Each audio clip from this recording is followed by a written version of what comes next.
Great. Well, hello and welcome. It's great to be able to join together this afternoon with Paul Beasley from Beyond Theory, Jennifer Thomas of the Federation of Small Businesses, and Ruth Roan of Building Business. And what we want to share this afternoon is just some thoughts, some suggestions, some advice, and a topical discussion really around business support, which I think is an interesting topic. I'm very much involved on behalf of the Recovery Through Enterprise programme in business support around East Northants, Wellingborough, and also from the 1st of April, this programme will expand to cover the whole of North Northamptonshire. I quite often talk to businesses who ask me for advice from the council and support at the moment around business grants, for example, and the conversation quite quickly evolves into just a discussion of where the business is at right now at the moment. And we end up talking about what business support is.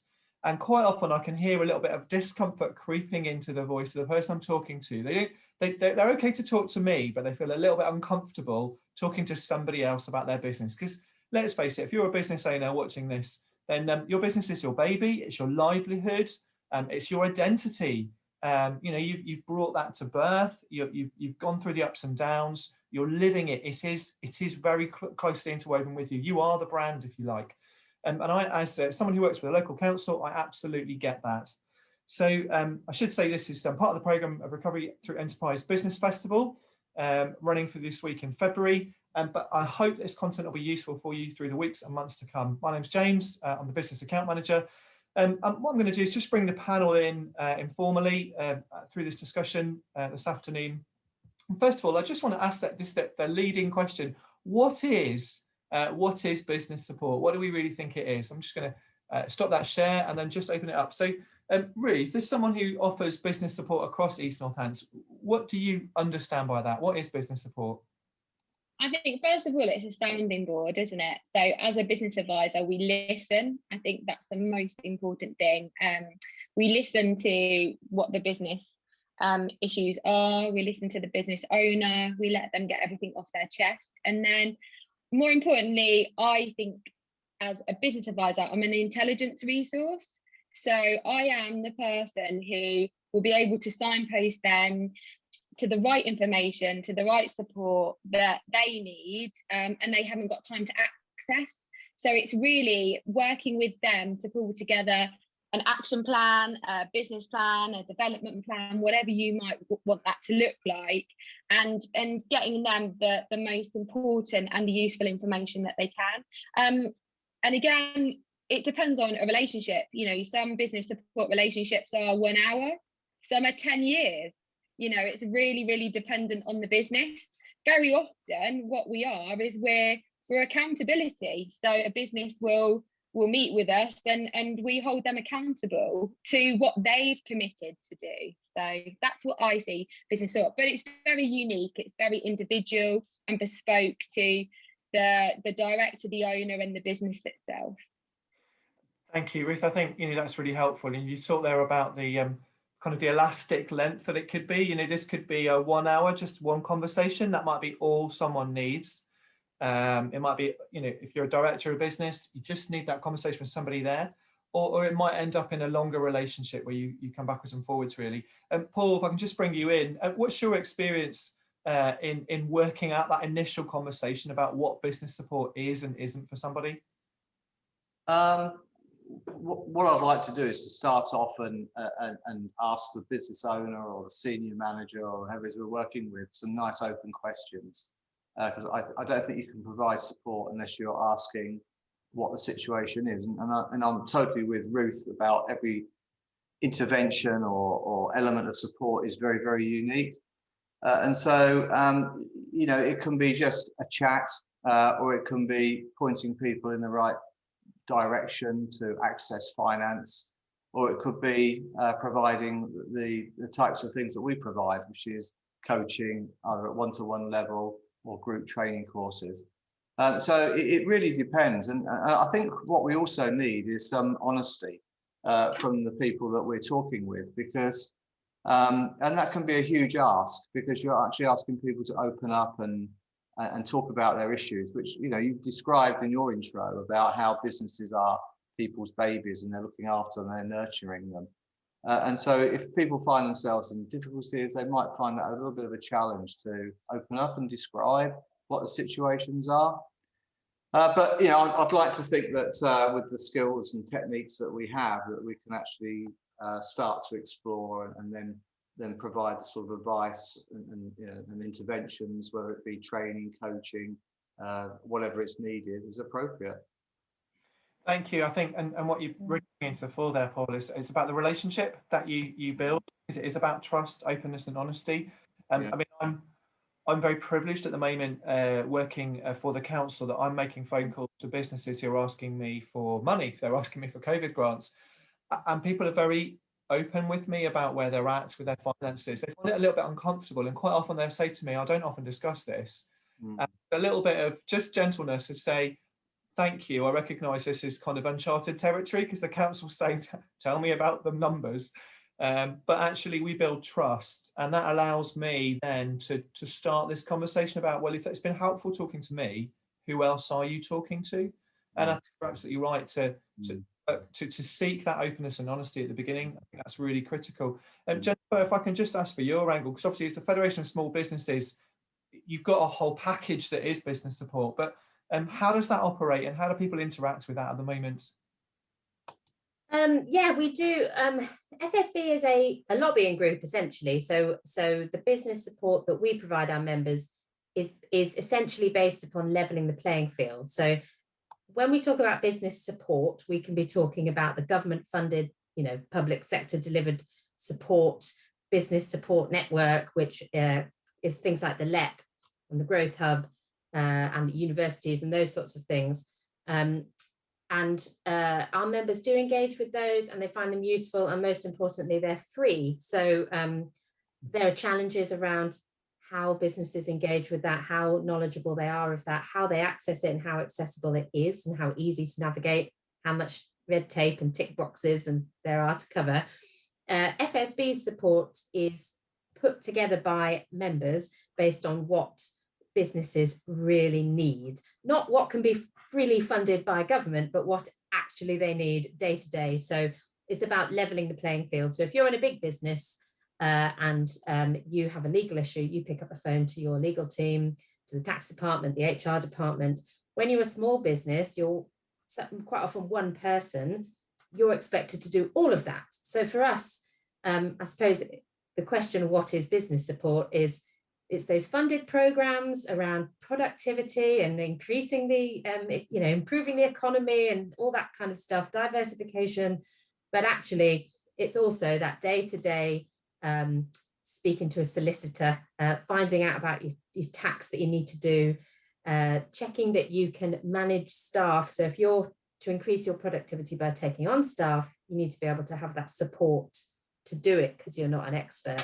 So FSB's services, you can imagine, for the last year have been absolutely stretched in terms of employment support and keeping on the right side of the law when it comes to making all of these changes, because it's incredibly complicated being a business owner, and a lot of the legal things that you need to know about, you're not going to know until you've either done it wrong or until it's staring you in the face and you've got minutes or hours to plan for it. So yeah, for us, it's things like we have a legal helpline, which is solicitors. So you call up and you say what your problem is, or what you're considering, or what sort of advice you'd like, and then an appropriate solicitor calls you back to discuss that.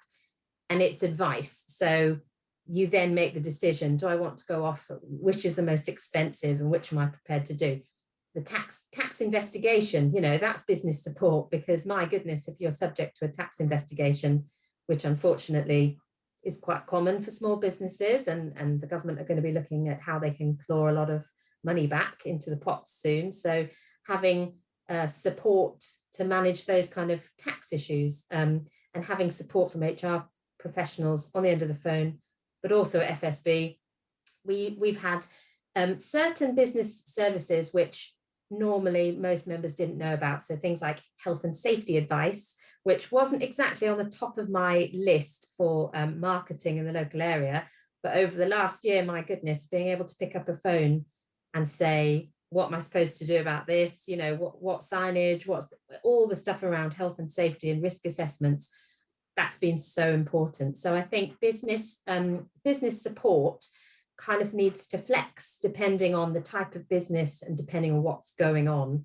But it will always be, whether it's from membership organisations, whether it's from professionals and consultants like Paul and Ruth, or whether it's sort of government funded, it will always be really, really important, and something which, in my opinion, not enough businesses are really aware of or take advantage of. I think, and that's a great point, Jennifer. So I was going to say, why then? So that's the next question that's on my lips, is, so why would you take advantage of business support? You know, as an owner, why do you go and get it? And maybe even when is it time to go and get it? So, I mean, Ruth, you're delivering it at the moment in the East for us. You know, what would be your answer to that? Why go and get business support? Why would you have that conversation? Why or when? Yeah, why would they? I think, well, a lot of them come because they're desperate at the moment. So that's what that happens, and they come to us too late. Really, really important that many businesses come to us too late. But I think why they should come to us is because we are an extension of their organisation. That's how I see us. I see us as every business that I speak to, every business that I work with, I'm passionate immediately. I become part of their organisation, and I'm passionate about their and championing their success.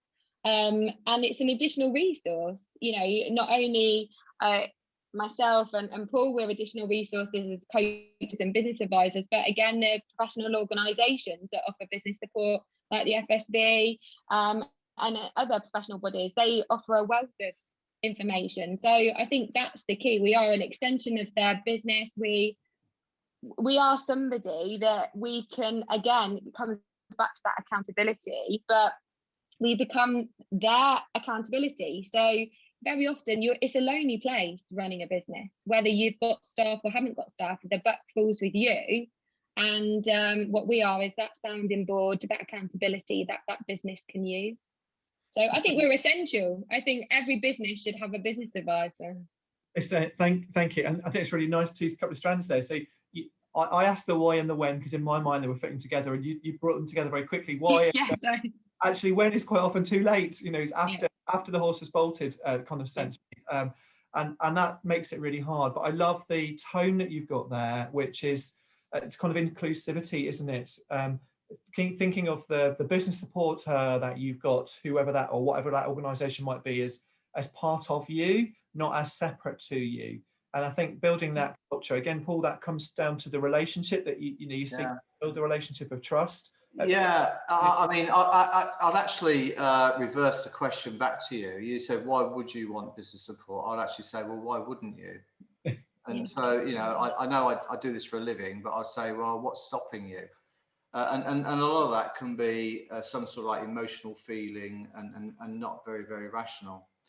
But, you know, beyond theory, so essentially we're a training company that provides training and coaching on a one-to-one right up to level 5 Institute of Leadership and Management accredited qualifications and everything in between. And so we come across a lot of organisations that are growing or they're wanting to get back up on their feet, and we help them with the right intervention.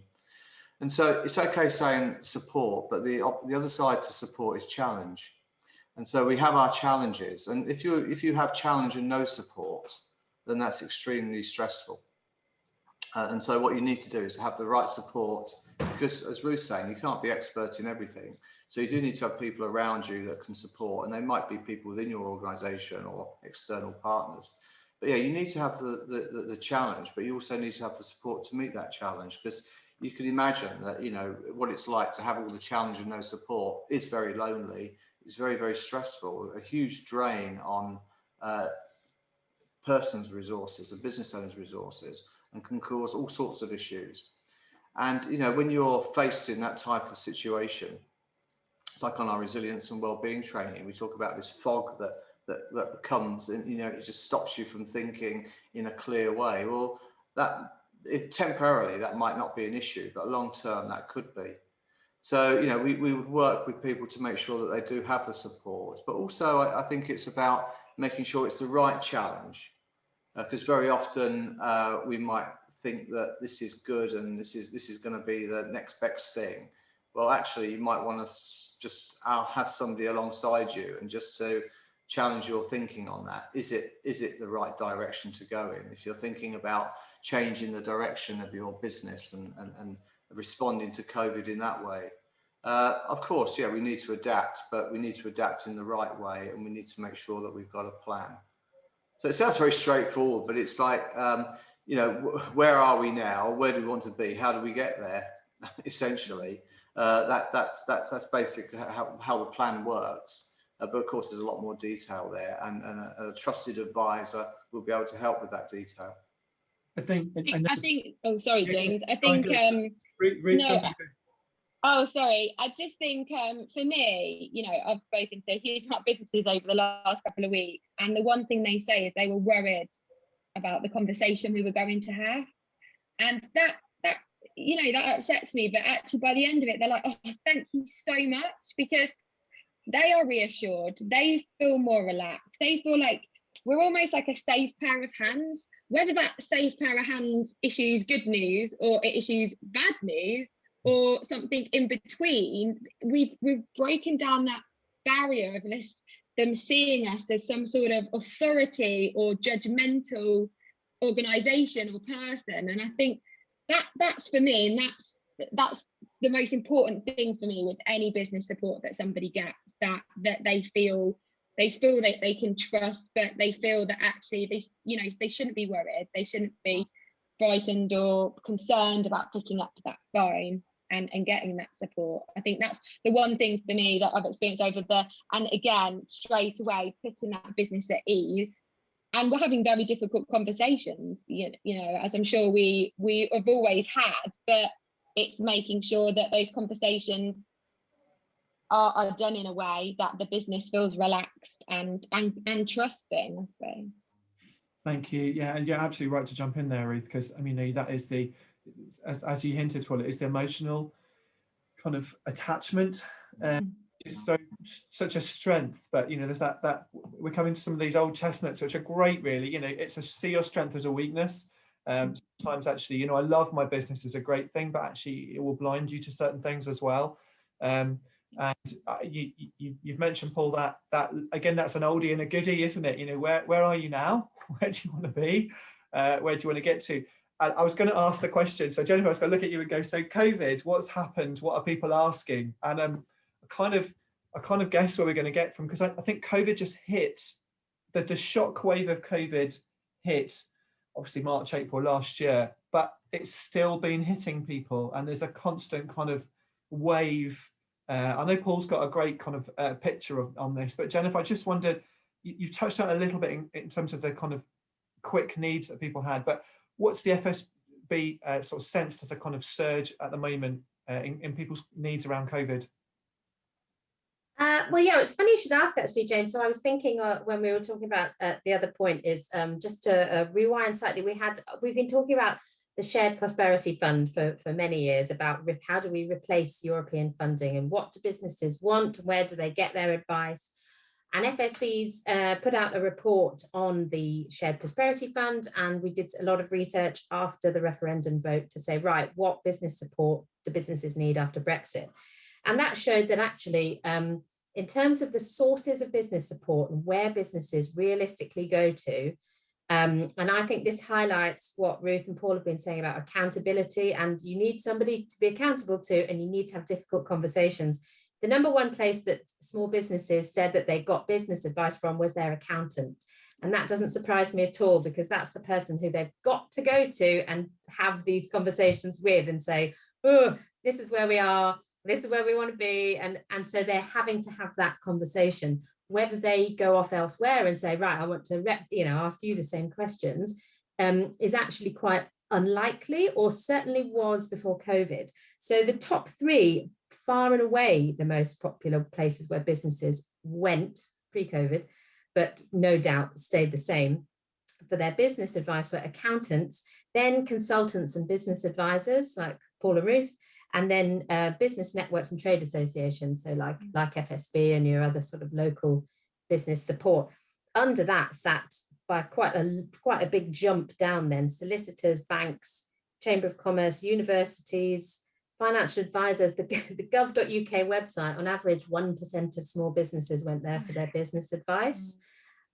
I think that will have changed now with COVID. People are on their gov.uk website every day. Internet search, local council, I'm sorry to say, is at 1%. I don't think that's true for East Northants Council, but it is for many. Work colleagues, their local LEP and family or friends came in at 0.2% of respondents. The one that upsets me the most in there, Jennifer, is family and friends, actually. I know. Higher up the list. Clearly, that's where you might go for a bit of post-work advice, but not for your business advice and information. And so my feeling is that has been the case for a long time. It's no surprise that having to have that conversation with your accountant regularly means your accountant can pick up on these things. Same with the business advisor, they're going to ask you the right questions. But I think COVID will have changed that. I think there has never been a more prominent business support landscape than there is now. I think businesses have never spent so much time on the gov.uk website. I think growth hubs have got an amazing opportunity to be able to be saying, here we are, here's the support. And again, that's for a separate conversation about, okay, how well are they doing that? What does their focus need to be? Not about what they would like to deliver, but what businesses need. In terms of what our members were calling us about, so we did have a top 10 guides from the FSBs. We've got an online hub, thousands of legal documents, and then the helplines where you can basically call about anything. So in terms of that online hub, the top documents for 2020 were, unfortunately, the top guide far and away was on handling late payments and bad debtors, which unfortunately is no surprise, but late payment and bad debtors has always been a problem, but it's probably more keenly felt now because so many people just stopped paying invoices and so many people desperately need them. Flexible furlough and the job retention scheme, loads of guides being sought for that.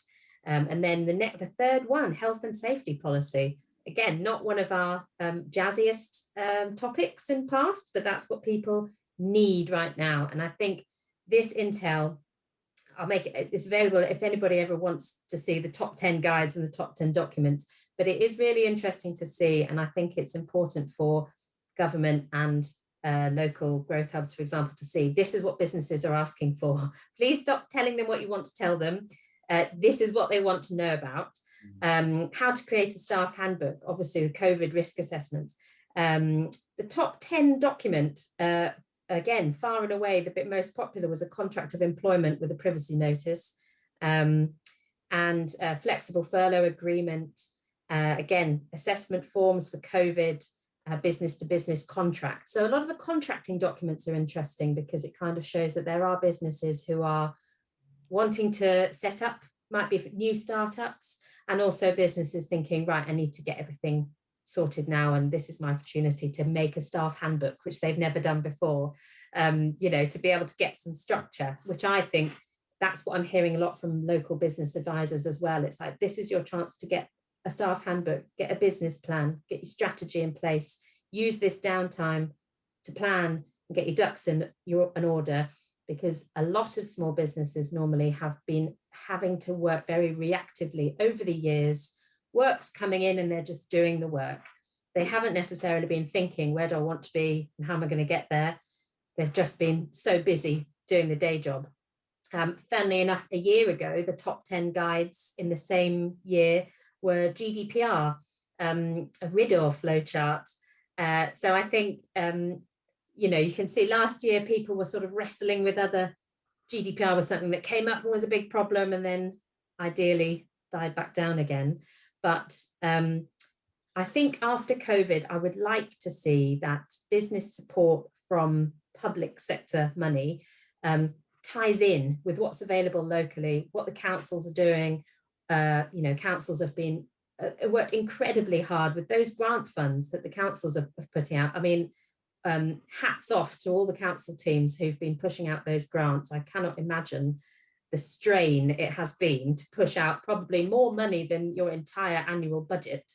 And and with the discretionary element of saying, tell us why your business is in trouble, tell us how much money you've lost, and show us the evidence of that. That's not really naturally a council position. That's something which other business support bodies would be kind of looking at, assessing businesses. So now is all still a bit of a panic, like you say, a series of waves, slaps in the face. But going forward, I would like to see now a bit more cohesion, especially now after transition, where those business support organisations are listening to what businesses are saying, what they actually want, and tying in with who's around. So a lot of members will say, I've got government funded advice, but actually it was this particular consultant who actually really helped me and was the expert. So making sure that ecosystem is working really well locally and is reactive to businesses, I think, is the priority that FSB always pushes for. I think that's a really significant point, Jennifer. Yes, that quite often, I've talked about it with the Growth Hub, about the nanny state, how much do we do and how much don't we do, and when do you hold the hand and when do you let go, and all of that sort of thing. And certainly our ethos as a team across East Northampton, and I'm very optimistic this will be the culture from North Northampton, really is, we don't really want to do that. So we want to help you find that trusted source of advice. And like you've just alluded to, yes, so I've got this money, but I want to go and talk to that person. And I don't want to have to be tied into your system, because I don't want that. I know my business, and now I need to make the links that I need. So I think a great tone about this really is business support is about empowerment. Actually, it's about enabling you to make the connection to grow. And just to take that comment, really, Jennifer, you've really helpfully outlined businesses who have been dealing with some of the symptoms of COVID. If we can use that expression, it's terrible. We're all in language. Not literally, yeah. But some of the symptoms like, well, I have to do that now, and I have to do that now, and I have to do that now. And you also use that word reactive as well. And I know, Paul, we talked about this a couple of weeks ago, which is one of the reasons that I've invited you to be part of this. We talked about what has happened and the storm we're all in, and you just had this great analogy, and it was so succinct. I think it's well worth you sharing it. Are you digging for that slide while I'm talking to you, Paul? But I think there's a couple of things I'd just like to say on that.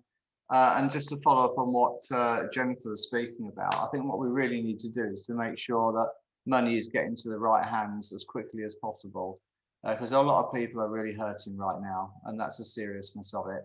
And people's livelihoods, not just their physical well-being, but their mental health well-being as well. So if I'm just going to pop a slide up to just explain where I'm coming from, this sort of represents people's feelings as they go through change and then out the other side. Now, whether the line starts higher than before is a debatable point. But these are what the emotions that people often feel when they're going through change. But what I've done is I've overlaid the stages of COVID. So what I've got here is, when lockdown was first announced, there was a bit of a shock, and there was some denial and won't affect us, etc., etc. And then there was this huge disruption phase where people were moving in, they're working from home, they're having to rethink their business model. They were going from from high street to online retail, all that type of stuff, and then coming out the other side. And we thought they were coming out the other side late summer, and now, rather like an elastic band, we've gone back to where we were again with each announcement.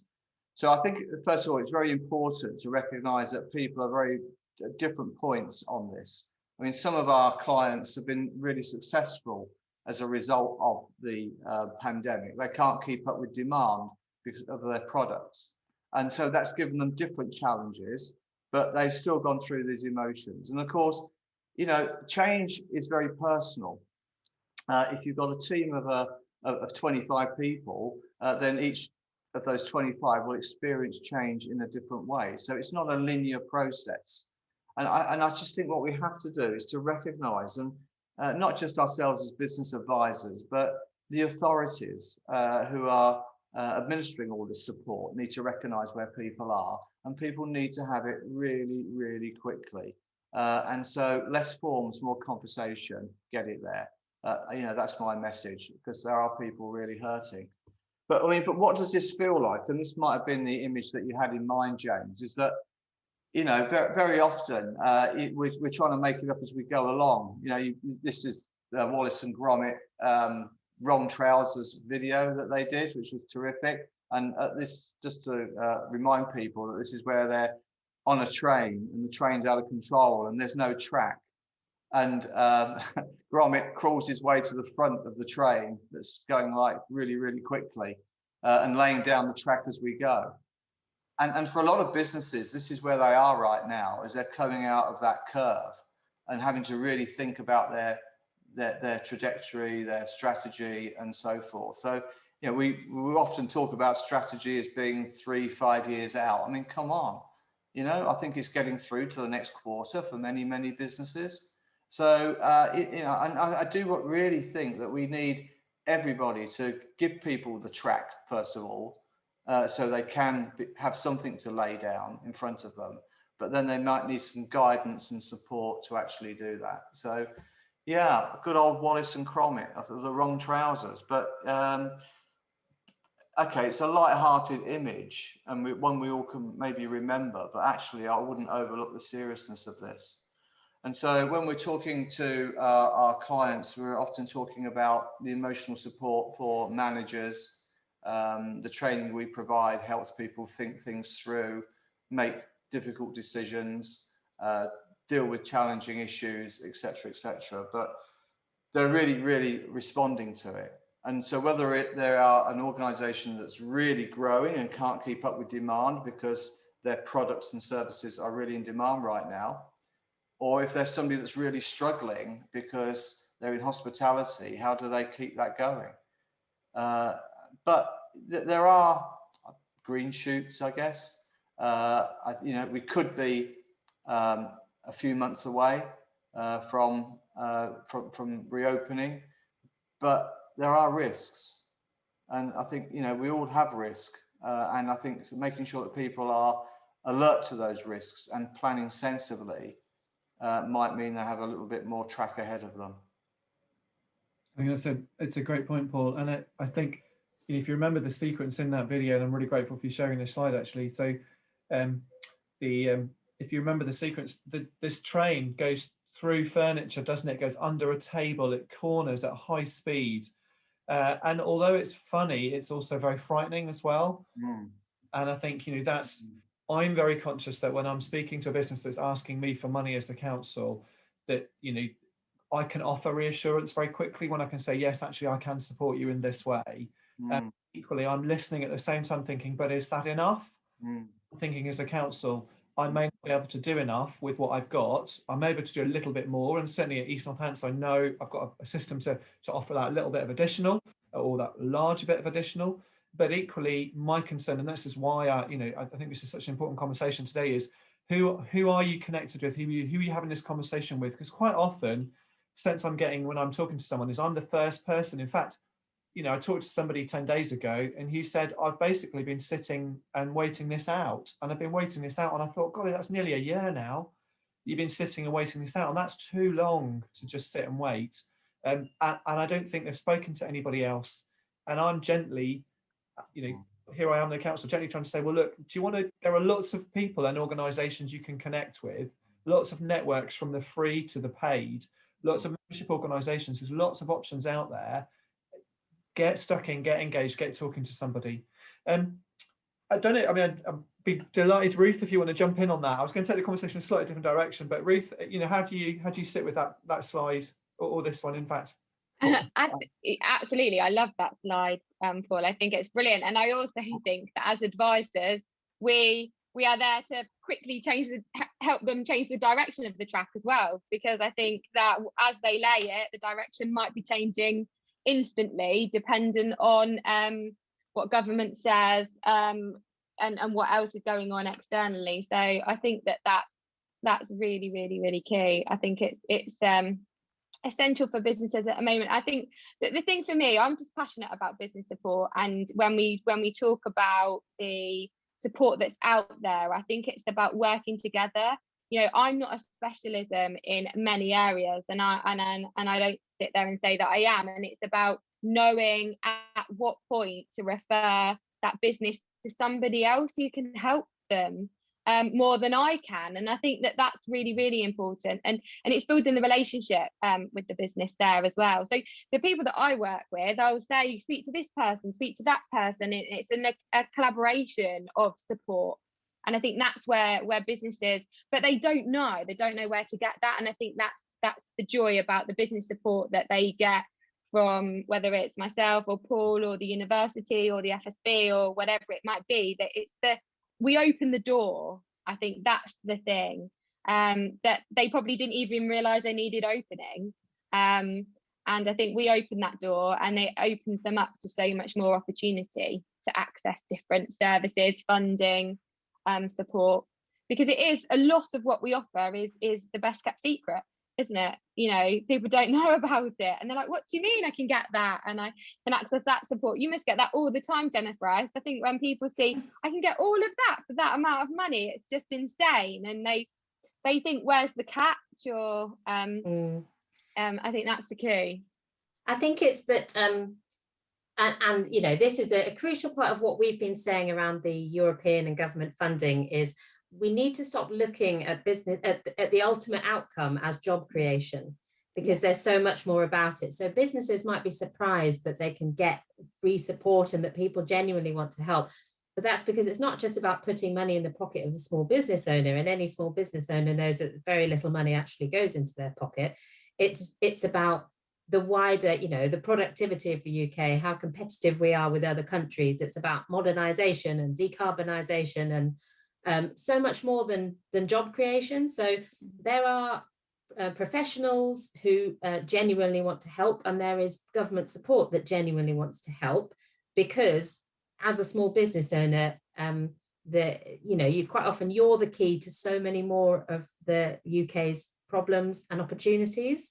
So it's not to see yourself as like, oh, it's just me on my own. It's we always say to government, whether it's around the green agenda or creating quality jobs or, you know, employing ex-offenders or whatever, the key is in small businesses. So that when that's recognised and this support is made available, like you say, businesses are like, oh, what's the catch? The catch is we want you to do well, please.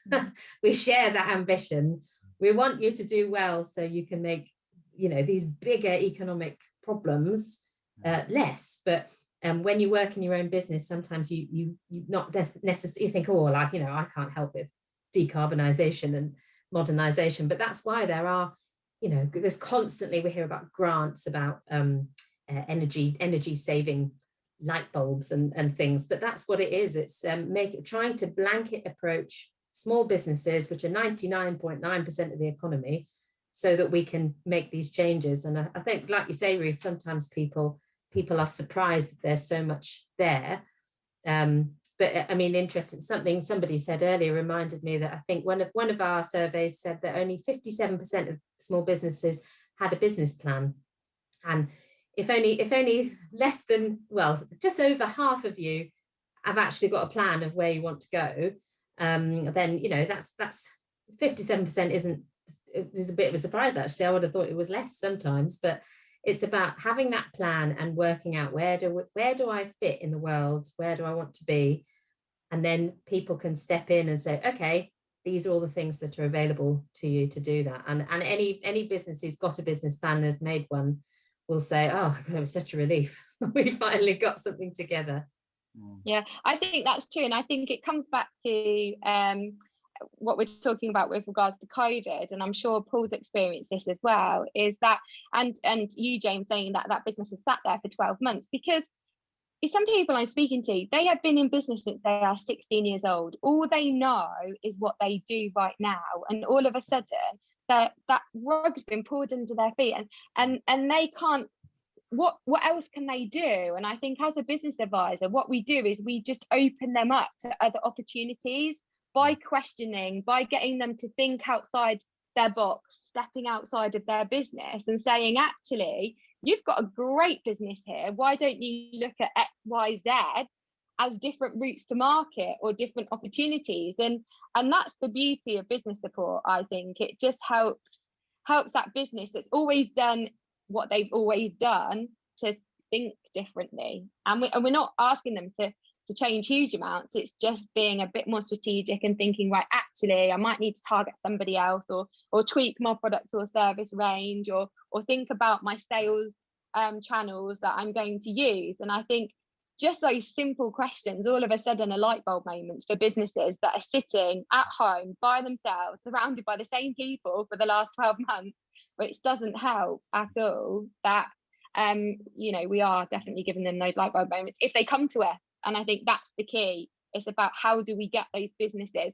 I'm so passionate about micro business. I think even down to the government's constant job creation roles, if every micro business employed one person, we would solve the unemployment issues across the country. But there's not enough support to support those micro businesses to employ that one person. I think that's the key for me. I think I'd like to sort of build on your comment there about people feel that rug has been pulled from under their feet, Ruth, because that is true. COVID is not fair. People had very, very successful businesses, and they've just literally been torpedoed by this awful, awful thing. And I think how do we get people to adapt, I think, is really important. So I'll go back to my screen share again. I think we'll be familiar with this quote about it's not the strongest or the most intelligent that survives. It's really about those that can change.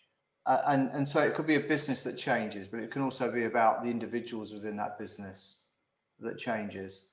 And so we're spending a lot of time on change management. I mean, change management has been with us for a long, long time, but even more so because I feel the last 9 months has probably accelerated the next 5 years within that period.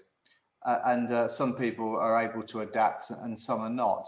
And so I think like personal skills are really, really important about the ability to change and adapt.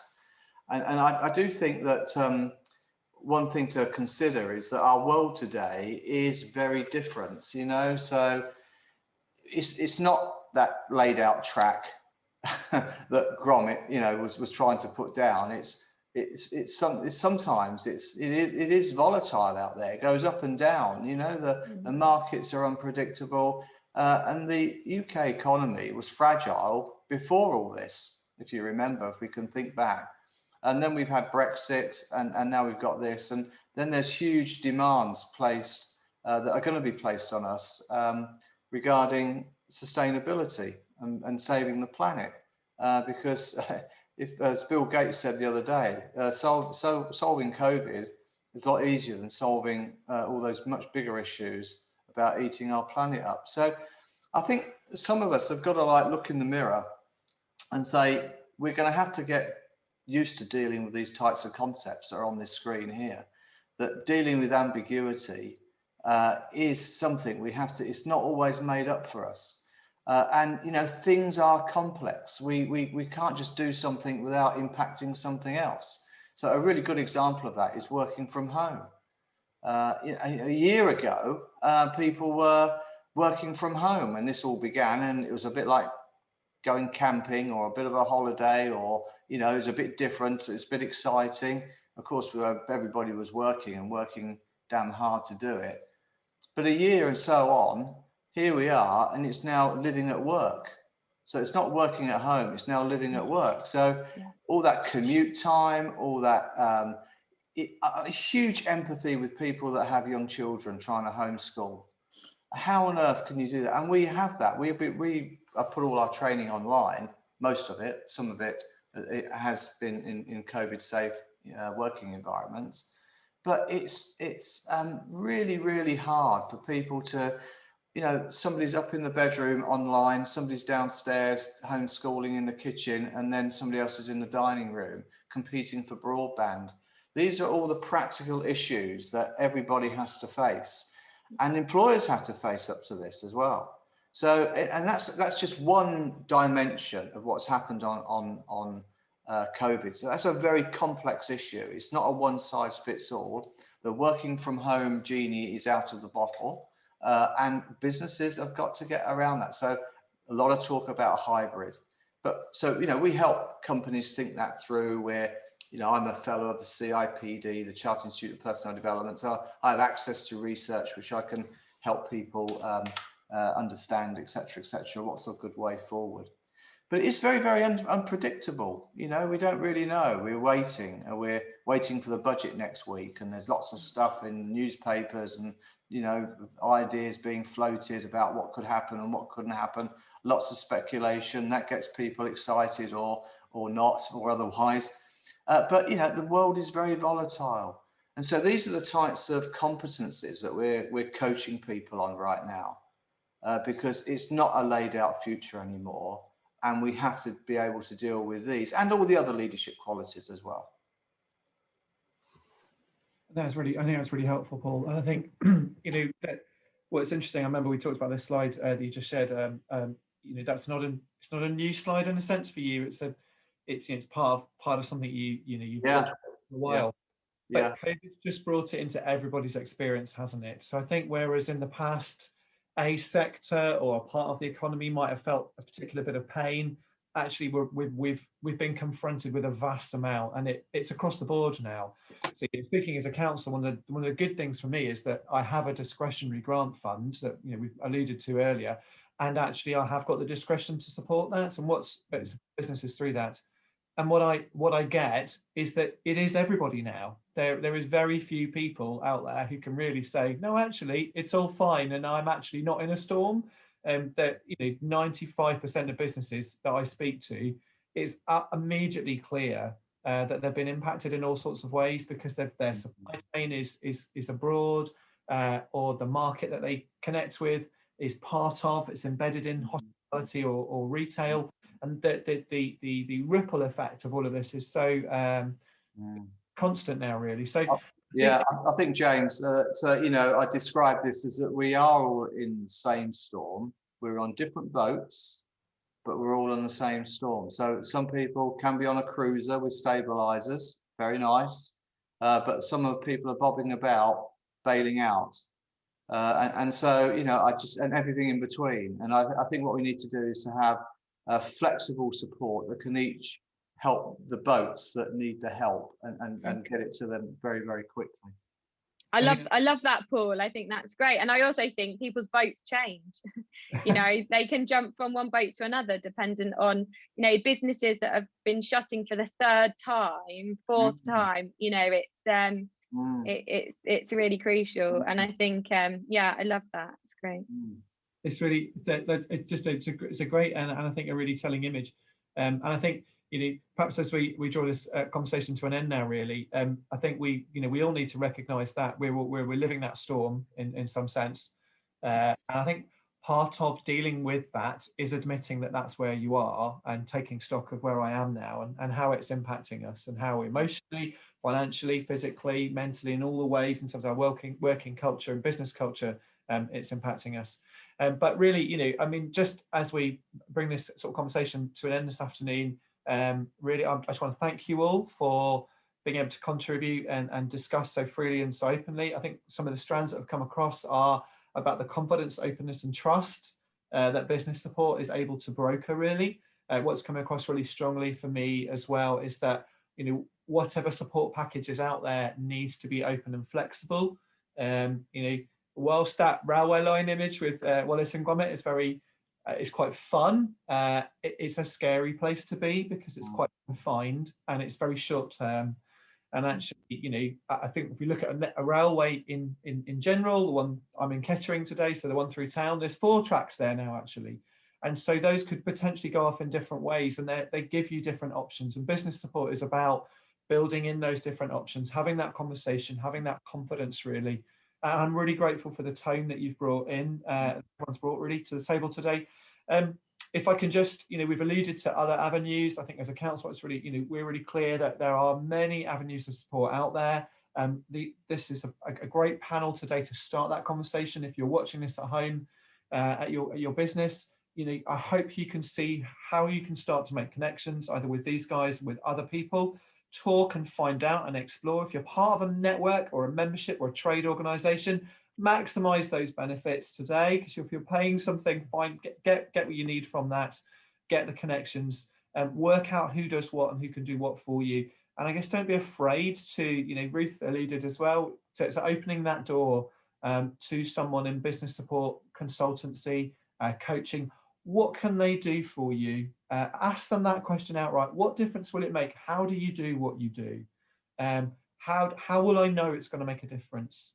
You try before you buy is true with everything. It's very difficult with Amazon today, because you order some stuff and it comes through the door, and even Amazon have got a, what's it called, Amazon wardrobe. I'm not on commission for them, but even realize that you need to try your clothes on somehow if you can't try them on in the shop. So I think for my son's birthday, we're at last able to spend up to a certain amount and get some stuff. So, you know, I think that's the kind of encouragement that we'd want to create from this, really. Let me open it up to everybody. Any last words? Ruth, I'll start with you. Any last words for anybody, you know, considering business support and advice? What would you say? I'd say absolutely access it. I think, you know, I loved Paul's analogy of the boat, and I think business support, we work with businesses to create that map to come out of that storm in whatever direction they decide to come. But we're there to support them, to work with them, and we're for everybody. You know, I think that's the most important thing. Don't sit there thinking it's not for you, you can't access it. We are here for absolutely everybody, and the service is completely bespoke to the business and the individual. So please do contact us. Thank you. Thanks, Ruth. So thank you. It's very helpful. Paul, do you want to give a closing comment?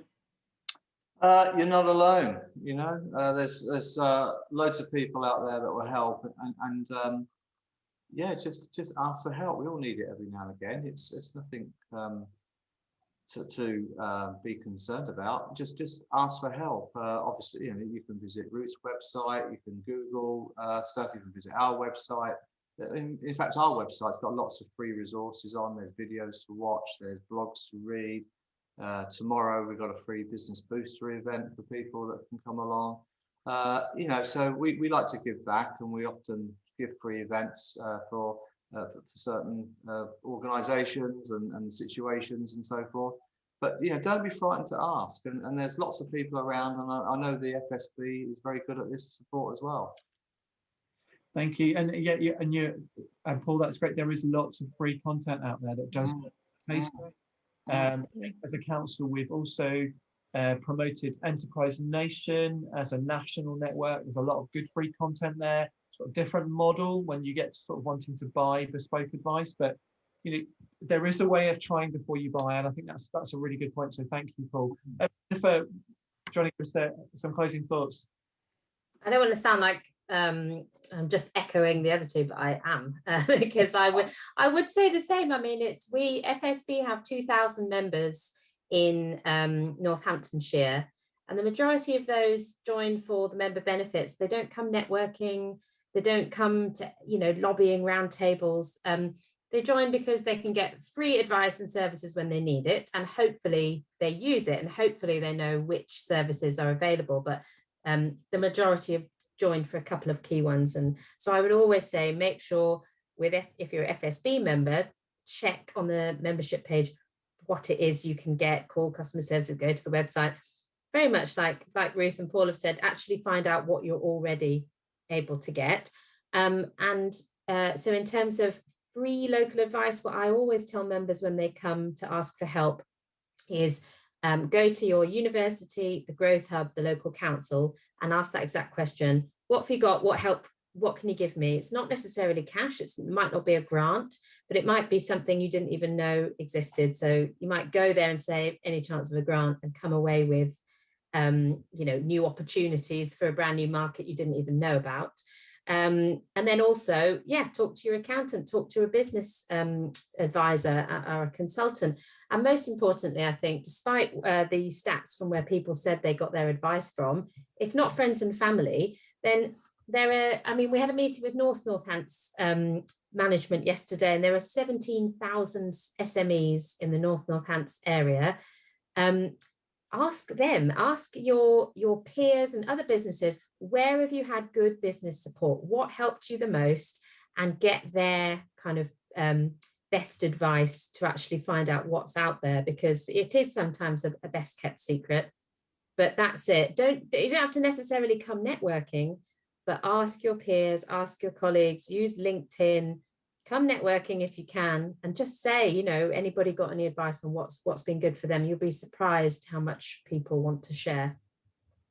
That's brilliant, Jennifer. I just going to close and genuinely say none of this was scripted, was it? We didn't script any of it. No. There's no setup in today's in this, but actually I think the points that you've made and certainly you've drawn out at the end are absolutely, you know, what as Recovery Through Enterprise, that's the ethic and the ambition that we want to champion really in the approach. So thank you very much, guys. This slightly longer session now as part of the Recovery Through Enterprise Business Festival Week. All of that content is available on www.recoverythroughenterprise.co.uk. Have a look on that website and find the links to the other content. Have a little look at what else might be relevant and useful for you. And also check out the wider resources. So Recovery Through Enterprise is expanding across Northamptonshire, and this is exactly the conversation that we want to be having with the wider businesses. And I get those 17,000 that you've just represented very quickly and ably. Thank you, Jennifer. You know, as the council, that's the conversation we want to have. So thank you very much, Ruth and Jennifer. Thank you, Paul, for your time. It's been a real pleasure. Thank you, James. Thank you. Thank you.